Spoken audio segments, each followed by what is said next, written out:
The first sign that something was wrong came not as a thunderclap, but as a whisper. Life in our neighborhood had always carried a rhythm, a steady beat of lawn mowers on Saturdays, dogs barking at delivery trucks, and the hum of conversation carried on warm evening breezes. But when Delilah took over as president of the Homeowners Association, that rhythm shifted. It didn't happen overnight. It was subtle at first, like a dissonant note in a familiar song, faint enough that you almost convince yourself you imagined it. Almost. At first, the changes seemed harmless, even sensible. A new sign at the community entrance, stricter parking enforcement, and fresh landscaping by the clubhouse. But behind those surface improvements lurked something darker, something designed not to build community, but to consolidate control. Delilah ran the HOA like a kingdom, and she ruled with an iron fist disguised in a pastel cardigan. The rules stopped being about maintaining property values and started becoming tools for punishment, a weapon in the hands of someone who thrived on power. I had moved here with my wife, Elena, hoping to find peace. She was in the final months of her pregnancy, and our little home was supposed to be our sanctuary, a safe place to start the next chapter of our lives.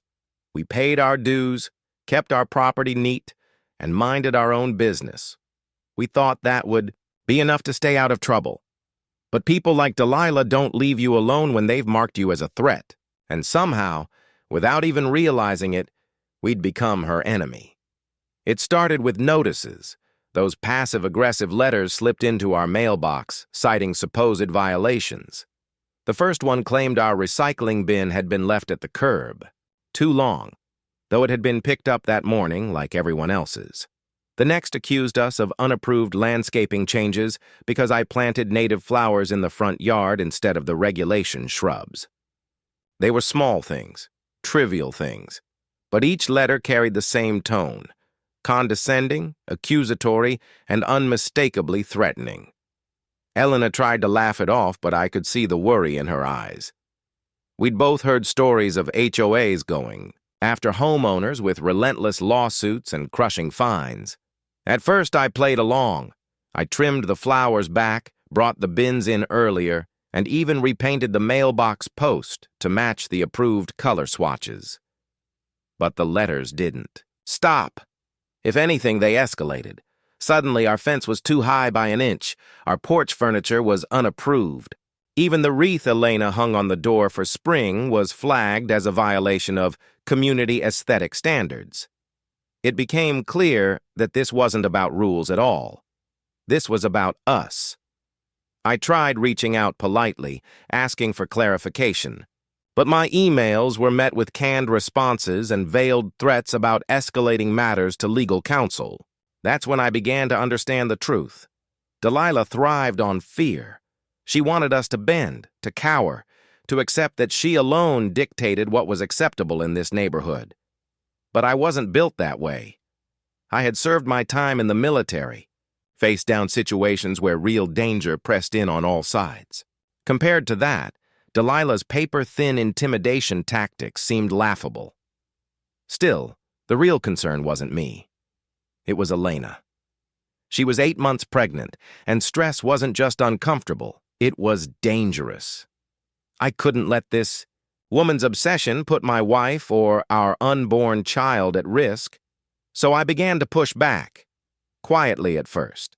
I researched the HOA's bylaws, memorized the statutes, and began attending board meetings. That's when I realized just how deep the rot went. Every vote, every motion, every financial decision was controlled by Delilah and her 2 loyal allies. No one questioned her. Most residents didn't even bother showing up, assuming the board acted in their best interest. That's the trap. Complacency. While everyone else trusted, Delilah siphoned power and resources, wrapping herself in a cloak of untouchable authority. I might have stayed a quiet observer, gathering information. If not for the night, everything changed. It was late, close to midnight, when headlights swept across our living room curtains. I stepped outside and saw 3 motorcycles idling at the curb. The riders sat there in silence, engines rumbling like growls in the dark. Elena appeared behind. Me, hand resting on her belly, fear etched across her face. One of the bikers revved his engine and pointed toward our house before they sped off into the night. It was no coincidence. The next morning, Elena found a note wedged in our screen. Door. No letterhead, no signature, just block letters scrawled in black ink. Stop causing trouble. Obey the board, or it gets worse. My hands shook as I read it, not from fear, but from fury. Delilah had crossed a line. This wasn't about rules or dues anymore. This was intimidation, pure and simple. Elena wanted to call the police, but I stopped her. Not yet. I knew how these games worked. Delilah wanted us rattled, wanted us desperate enough to make mistakes. Instead, I decided to document everything: photographs, recordings, written logs. If she wanted war, I was prepared to fight it on my terms. Still, that didn't change the fact that Elena was now afraid in her own home, and that, more than anything, lit a fire in me. Over the next week, the harassment intensified. Anonymous. Complaints to city code enforcement suddenly appeared against our property. Inspectors showed up, scratching their heads as they checked for violations that didn't exist. Rumors began spreading through the neighborhood, whispers that I was some kind of criminal with a shady past. People avoided eye contact at the grocery store. Conversations cut off when I walked into the room. It was a campaign designed to isolate us, to make us pariahs in the very place we were supposed to belong. But here's the thing about bullies. They always overplay their hand. The more pressure Delilah applied, the more cracks began to show in her facade. Neighbors who had quietly grumbled about the HOA's heavy-handed tactics started noticing what was happening to us.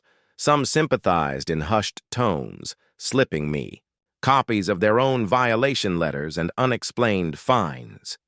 A quiet coalition began to form, not out of rebellion, but out of necessity. We weren't alone anymore, and that made all the difference. What Delilah didn't realize was that her desperate attempts to break us were actually forging something stronger than she ever anticipated. A community united not by fear, but by determination. And as much as she tried to paint me as the villain, every move she made only pulled back the curtain on her corruption. The night the bikers returned was the night everything shifted. This time they didn't come to threaten. They came to beg. Engines still hot from the ride, they parked in my driveway, helmets tucked under their arms, and faces pale in the porch light. Whatever Delilah had promised them, whatever lies she had told, they wanted no part of it anymore. They knew something I hadn't yet uncovered. And that was the moment I realized the storm wasn't just coming, it was already here. The days following the biker incident shifted the atmosphere in the neighborhood from uneasy tolerance to something much darker. For months, residents had whispered suspicions about Delilah's leadership, but fear of retaliation kept them silent. Now, after my wife's close call, the whispers grew louder. People saw that intimidation wasn't just a theory anymore, it was a weapon being used against anyone who questioned the HOA's authority. And the weapon had nearly backfired. While Delilah strutted around claiming authority, she had no idea how deeply the seeds of doubt were already planted. Some neighbors approached me privately, cautiously testing the waters, asking if what they'd heard about the bikers was true. I didn't give details, but I confirmed enough to show them that the story wasn't rumor. The realization hit them hard. If Delilah was willing to put my pregnant wife in danger, what lines wouldn't she cross? That question lingered like smoke, filling every corner of our community. The following Monday evening, the HOA board announced an emergency meeting. The official reason: urgent community stability concerns. In reality, it was a desperate move by Delilah to regain control. The turnout shattered records. 89 residents packed into the community center, more than any event in the history of the neighborhood. Folding chairs scraped across the floor, neighbors whispered nervously. and a heavy sense of confrontation hung in the stale air. Delilah stood at the front, wearing her usual blazer, but her confidence seemed brittle, like porcelain ready to crack. Her eyes darted across the room, her energy frantic. The smell of stale coffee mixed with the anxious sweat of the crowd as she launched into her carefully rehearsed performance. She spoke of external agitators, of shadowy forces bent on destroying the peace and values of the neighborhood. Every few minutes she jabbed a finger in my direction, branding me and Elena as the cause of the community's unraveling. According to her, we had been troublemakers from the moment we moved in, filing baseless complaints, stirring resentment, threatening legal action. The words poured out of her like floodwater, unrelenting and exaggerated, painting me as a villain, my wife as an accomplice, and our allies as a conspiracy ring. She even twisted our native landscaping, calling it a dangerous hazard that attracted vermin and lowered property values. She portrayed the coalition meetings we held in living rooms as secretive plots to overthrow legitimate governance. It was the classic Karen playbook: accuse, dramatize, and divide. But then something happened that she hadn't anticipated. From the back of the room, a voice rose, firm, calm, and laced with authority. It was Martha Kowalski, a 70-year-old grandmother known for her silver hair, cardigan sweaters, and steady church presence. Martha, who had rarely spoken at meetings, suddenly became the voice of reason. She didn't shout. She didn't accuse. She simply requested transparency. She asked, formally, for a 5-year independent financial audit of all HOA records. The room froze. Conversations cut short. Every eye turned to Delilah. The accusation wasn't loud, but it was devastating. Martha wanted details: every administrative fee, every contractor payment, every emergency expense that conveniently bypassed budgets. Residents who had never once questioned finances now leaned forward in their seats. For the first time, they wondered where their money had been going, Delilah stammered. Her polished speeches faltered. She muttered about unnecessary bureaucracy, about trust in leadership, about loyalty to the board. But the spell was broken. Her words rang hollow. The crowd saw weakness where she wanted to project strength. When the vote came on her proposed special assessment, a plan to squeeze even more money from homeowners, the result was brutal. 102 residents voted against it. Only 3 supported it: Delilah and her 2 most loyal allies. As the crowd filed out, conversations bubbled with suspicion and resolve. People wanted answers. They wanted accountability. They wanted to know if the HOA had been bleeding them dry for years. For the first time, the fortress Delilah had built around herself cracked. Her response came swiftly, and it was venomous.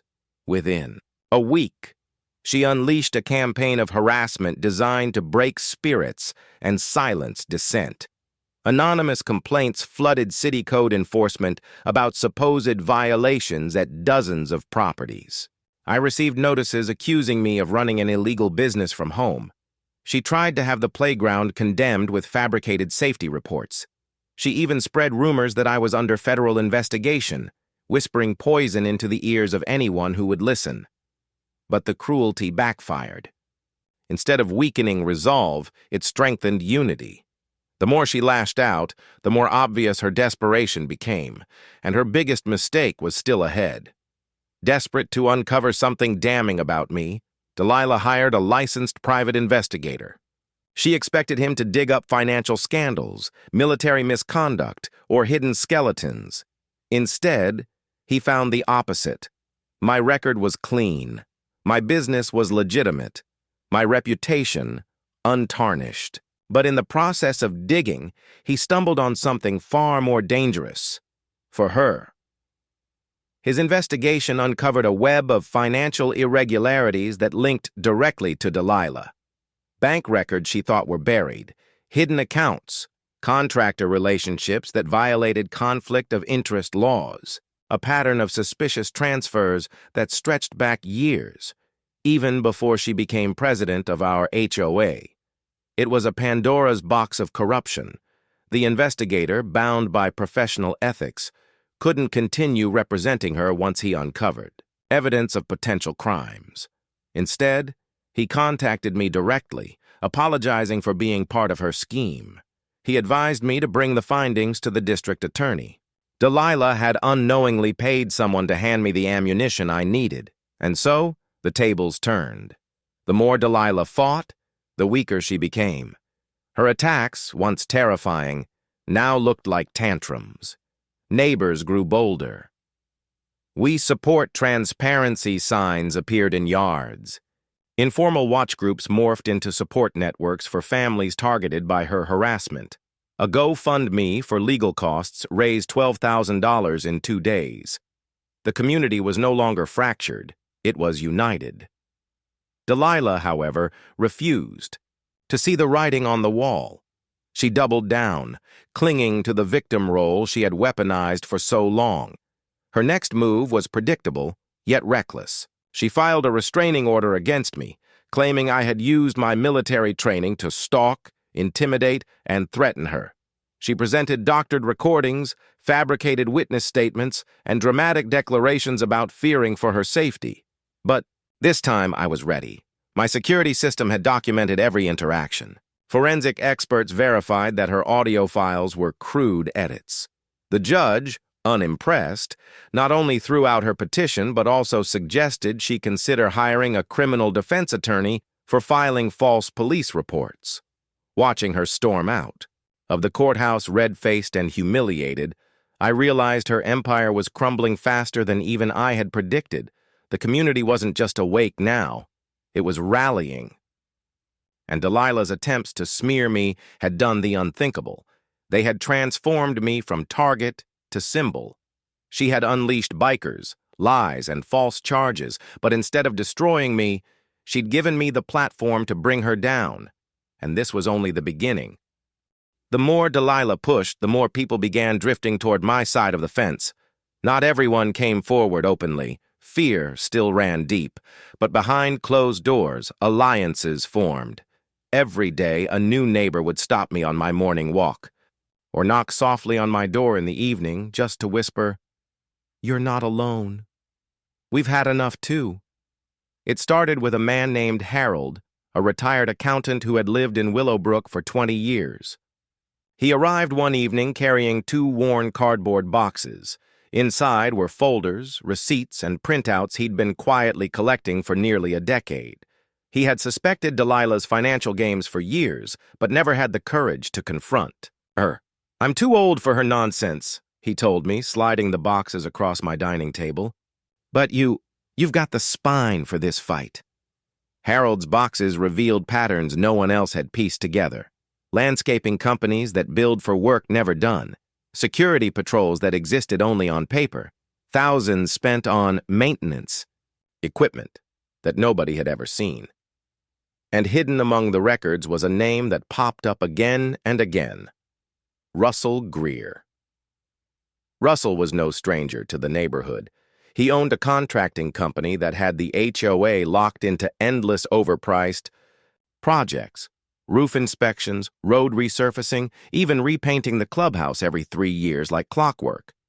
Residents had grumbled about his costs, but Delilah always shut down debate, claiming his work was essential for community standards. Now, Harold's documents suggested Russell's company wasn't just overpriced, it was a shell funneling. Kickbacks straight back to Delilah. The picture became clearer by the day. What looked like incompetence or overzealous rule enforcement was really a cover for systematic fraud. And if I could prove it, Delilah wasn't just a bully, she was a criminal. Word of our quiet investigation spread. More allies emerged. One of them was Diego Ramirez, a former city councilman who had moved into Willowbrook after retiring from politics. Diego knew the ins and outs of municipal contracts, zoning boards, and state-level oversight. Over coffee one afternoon, he explained how to frame our findings in ways regulators couldn't ignore. "Bullies like her thrive because people don't speak the language of bureaucracy," he said. "Lucky for you, I'm fluent." The coalition grew stronger, But Delilah didn't sit still. She responded to every whisper of resistance with sharpened claws. Residents who asked questions suddenly found their vehicles towed for parking violations. Families who skipped HOA meetings received aggressive late fees. A rumor even circulated that Delilah had bribed someone at City Hall to dig into personal property deeds. It was a pressure campaign, pure and simple. But instead of folding, the neighborhood adapted. People grew stealthier. Meetings moved from dining rooms to backyards, garages, and even the old church basement across town. We shared stories, evidence, and strategy under the cover of night, like resistance fighters in a long-occupied city. Each session ended the same way, with laughter and relief. For the first time in years, people felt hope. The true turning point came when a man named Jimmy appeared at my door. He was broad-shouldered, tattooed, and carried himself with a soldier's posture. At first, I thought he might have been another one of Delilah's hired hands. But instead, he introduced himself as a former Marine-turned-private security guard. He'd been subcontracted by the so-called Executive Protection Services, the company Delilah used for her intimidation patrols. "I don't like what she's doing," Jimmy said bluntly. "This isn't security work. It's harassment, and it's illegal." Over beers at my kitchen table, Jimmy revealed details that chilled me. Delilah had been paying under-the-table cash to groups like the Ironwood Riders, instructing them to loiter near targeted houses, rev their engines, and make subtle threats. None of it was official, none of it was documented, and none of it would stand up in a legal defense. Jimmy had had enough. He slid a flash drive across the table. "She made me sign NDAs, but I don't care anymore. On here, you'll find recordings of her giving orders, proof of payments, even a few videos I took of her meetings with those bikers." That flash drive was dynamite. It didn't just expose corruption, it tied Delilah personally to acts of harassment, intimidation, and fraud. With it, her denials would crumble. The coalition knew we had to move carefully. If we exposed too much too soon, Delilah would find a way to wriggle free, maybe even destroy evidence. Instead, we decided to keep building the case, layering every piece of information until it was undeniable. Diego drafted outlines for a formal complaint to the state attorney's office. Harold organized the finances into spreadsheets so clear, even a child could see the theft. And Jimmy kept feeding us insider details as Delilah grew more reckless. Meanwhile, the neighborhood around us transformed. Houses that had once displayed compliance out of fear now sported quiet signs of rebellion. A blue ribbon on a mailbox meant the family was part of the coalition. Porch lights left on at odd hours signaled meeting nights. Kids on bikes carried messages between houses under the guise of play. It wasn't paranoia, it was survival, and yet, through it all, Delilah remained blind to the tide turning against her. She strutted through meetings, barking orders, and spinning her fantasy of control. But in private, cracks showed. Neighbors spotted her pacing in her driveway late. At night, chain-smoking cigarettes, her hands shaking. Contractors reported late payments. Russell Greer was seen arguing with her outside the clubhouse, his face red, his voice raised. The empire was unraveling. She just didn't know how close to collapse it already was. One evening, after a long coalition meeting in Diego's garage, I walked home under the cool glow of street lamps. For the first time in months, I felt calm. We weren't just surviving anymore. We were winning. And then I saw it. At the corner of my property, under the shadow of a maple tree, a motorcycle leaned against the curb. Its chrome gleamed under the moonlight. The rider, helmeted, sat silently, engine off, watching. My chest tightened. For a moment, I thought it was another round of intimidation. But then the rider lifted a hand, removed his helmet, and I recognized the face. It was Randy, the same Ironwood rider who had once been at the head of the pack that cornered my wife. But tonight he looked different, not menacing, not proud. Instead, his expression was tight, anxious, almost desperate. He didn't rev the engine or hurl a threat. He just spoke, his voice low, carrying across the still air. "We need to talk. About Delilah." Randy's words echoed in the night air like a crack in the facade Delilah had spent years building. Until that moment, the Ironwood Riders had been her blunt instrument.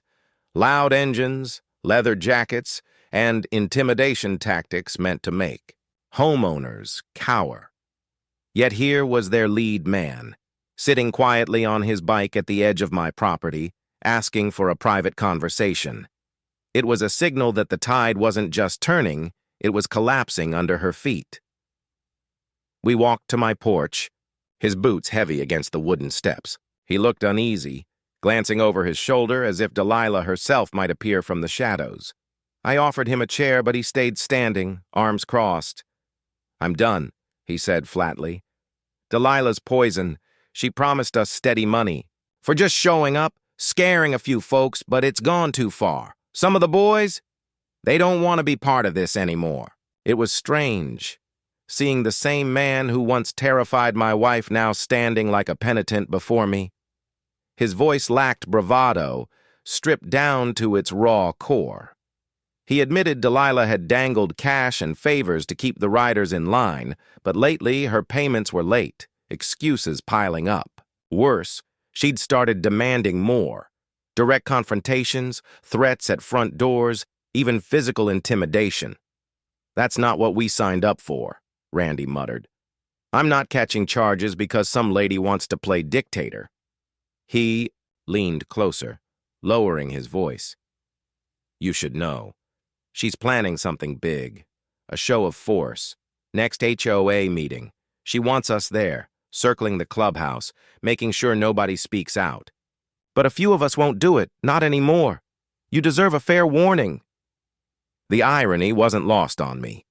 The riders, once Delilah's muscle, were fracturing just like her empire. Fear had been her weapon, but greed and arrogance had eroded her control from within. And Randy, whether out of guilt or self-preservation, had handed me a gift, advance notice of her next play. The coalition wasted no time. Within hours, Diego had drafted a plan. If Delilah wanted spectacle, we'd give her one. Just not the kind she expected. We coordinated with county authorities, feeding them evidence piece by piece until they couldn't ignore the mounting pile. Jimmy's recordings, Harold's financial breakdowns, Randy's testimony, it formed a chain no prosecutor could dismiss. But while we built the legal case, we also prepared for battle on the ground. The next HOA meeting would be her attempted show of strength, so it had to become ours instead. Neighbors who had once avoided those gatherings now planned to show up in force. Phyllis Brennan, the retired attorney, rehearsed fiery speeches. Parents arranged babysitters so whole families could attend. Even Harold, who hadn't been to a meeting in years, promised to take a front-row seat with his boxes of records in hand. The night of the meeting arrived heavy with tension. The clubhouse lot filled early, cars lined along the street, residents filing in with grim determination. Just as Randy had warned, the riders appeared, engines rumbling low, circling like vultures. But something was different. Instead of roaring bravado, they looked scattered, uneasy. A few peeled off after one loop, unwilling to follow through. Inside, the atmosphere was electric. Delilah sat at the head table, flanked by Russell Greer and her dwindling loyalists. She scanned the room with tight lips, clearly unnerved by the turnout. For once, the balance of power had shifted. We weren't just attendees. We were witnesses, ready to hold her accountable. Phyllis struck first. She stood, calm but commanding, and addressed the room with practiced precision. She laid out the financial irregularities, citing exact figures, exact invoices, exact dates.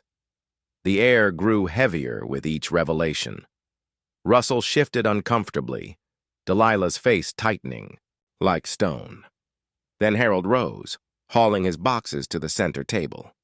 One by one, he displayed documents, duplicate billing, forged receipts, contracts signed without authorization. Murmurs rippled through the crowd. Neighbors leaned forward, recognizing charges on their dues statements now exposed as fraud. Delilah tried to interject, raising her voice above the clamor, but she was drowned out. More residents spoke, stories of harassment, of threats, of fines pulled from thin air. The unity was overwhelming. Her grip was gone. And then the doors swung open. Uniformed deputies entered, their presence silencing the room. The lead officer strode directly to the head table, papers in hand. "Delilah Carson," he announced, "you are under arrest for fraud, extortion, and criminal conspiracy." The room erupted, gasps and whispers filling the space as Delilah froze. For the first time, the mask cracked. She sputtered, denying everything, casting blame at Russell, at the riders, at anyone within reach. But the deputies moved swiftly, cuffing her hands as she struggled. Russell tried to slip out the side door, only to be stopped by another pair of officers waiting outside. It was surreal. For years, she had acted untouchable, the queen of a petty kingdom. Now, under fluorescent lights and in front of the very people she had terrorized, she was led away in chains. As the deputies escorted her out, I caught her eye. For a fleeting second, rage flared in her glare, but behind it lurked something else. Fear. Pure, unfiltered fear. The meeting didn't end there. It transformed into something else entirely. Neighbors cheered, embraced, and spoke freely for the first time in years. People who had avoided eye contact for fear of punishment now swapped stories and laughter. The air felt lighter, the walls less oppressive. But even in that moment of triumph, I knew this was only the beginning. Arrests weren't convictions. Delilah still had resources, still had influence. Russell, too, wouldn't go quietly. The fight wasn't finished, not until the courts stripped her power for good. Yet that night marked the breaking point. The illusion of her invincibility was shattered. The riders had walked away. The neighbors had found their voice, and the law, at last, had stepped in. As I walked home under the stars, the air felt different, charged, alive, filled with possibility. My wife waited at the door, our unborn child growing inside her, and for the first time in months, her smile carried no shadow of fear. Still, I couldn't shake Randy's warning that Delilah had planned something big. Maybe this was it. The failed spectacle of intimidation. Or maybe there were deeper schemes still buried, waiting to surface in court. One thing was certain. The battle for Willowbrook was far from over. The night of Delilah's arrest became the turning point, but it wasn't the end. Her empire hadn't crumbled in one blow. It had fractured, its pieces scattering into courtrooms, news headlines, and whispered conversations across Willowbrook. The days that followed were thick with anticipation. We had won a battle, yes, but the war was far from over. The coalition worked tirelessly, almost around the clock. Phyllis organized affidavits from residents who had endured harassment. Diego funneled evidence to the county investigator, ensuring nothing was lost or overlooked. Harold combed through every HOA ledger, highlighting discrepancies so glaring. Even a rookie auditor could see the theft. Jimmy, once Delilah's inside man, sat down with detectives, recounting conversations that painted a vivid picture of her operation. Meanwhile, Randy and the few riders who had defected came forward, too. Their testimonies were damning. They described Delilah's instructions: when to idle bikes outside certain homes, who to scare, how much noise to make during late-night visits. They admitted they'd been paid to circle my street after dark, to rattle nerves and test resolve. What they described wasn't just intimidation. It was organized crime dressed up as neighborhood enforcement. The district attorney wasted no time filing charges: fraud, extortion, criminal conspiracy, witness intimidation. It read like the script of a crime drama, except this wasn't fiction. This was Willowbrook. Court hearings began within weeks. The first day in that courthouse felt electric. The marble floors echoed with footsteps of neighbors, who had once been silent, now showing up in solidarity. People who hadn't dared challenge Delilah before walked through those doors proudly, ready to see justice served. Delilah entered with her usual bravado, dressed sharply as though appearances could mask the reality of her situation. But the fire in her eyes was dimmed. She scanned the room, searching for support, but found only rows of determined faces, faces that no longer feared her. Russell shuffled behind her, head low, the weight of his complicity pulling at his shoulders. He avoided everyone's gaze, perhaps realizing that in Delilah's downfall, he too was exposed. The prosecution's case unfolded with surgical precision. They laid out bank statements showing inflated contractor payments funneled into Delilah's personal accounts. They produced audio clips Jimmy had captured, her voice, unmistakable, instructing him to make an example out of dissenting homeowners. They introduced Randy's sworn statement, corroborated by other riders, outlining her demands for intimidation campaigns. Each piece of evidence was another nail in her coffin. Each testimony stripped away the illusion she had carefully maintained.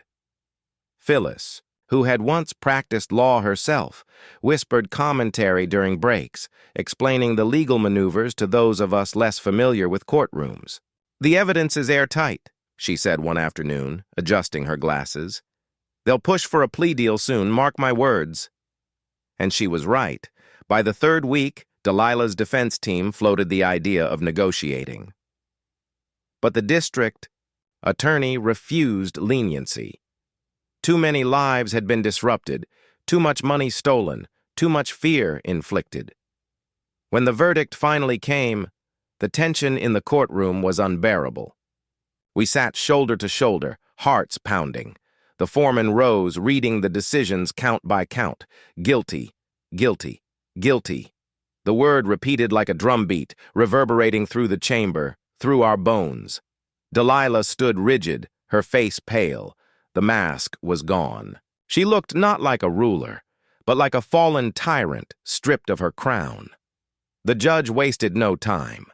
Sentencing was scheduled swiftly, and when the day arrived, we filled the benches again. The courtroom was packed with neighbors, press, and county officials. "Delilah Carson," the judge began, voice steady, "this court finds your actions to be a gross abuse of power. You exploited your position for personal gain, weaponized fear against your community, and undermined the very trust a neighborhood association is meant to uphold." He sentenced her to 5 years in state prison and ordered restitution. Every stolen dollar was to be repaid, funded by the liquidation of her seized assets. Her home, her vehicles, her hidden accounts, everything would be sold, the proceeds directed back to Willowbrook's residence. Russell received his punishment too, less severe, but still crushing. 2 years probation, fines, and a permanent ban from serving on any HOA board. His role as Delilah's enabler had cost him not just reputation, but his livelihood. The room erupted, not with chaos, but with cathartic applause.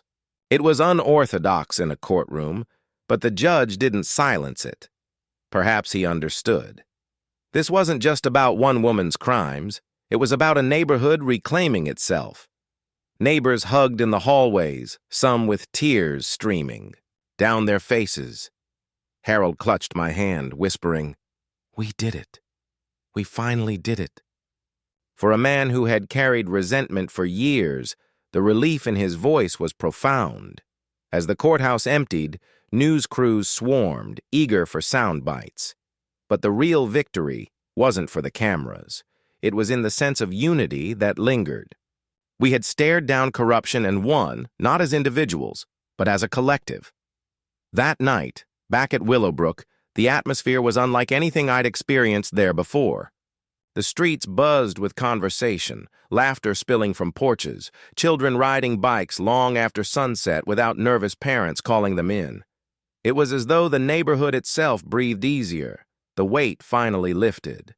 But amidst the celebration, I reminded myself and others that this was only the beginning.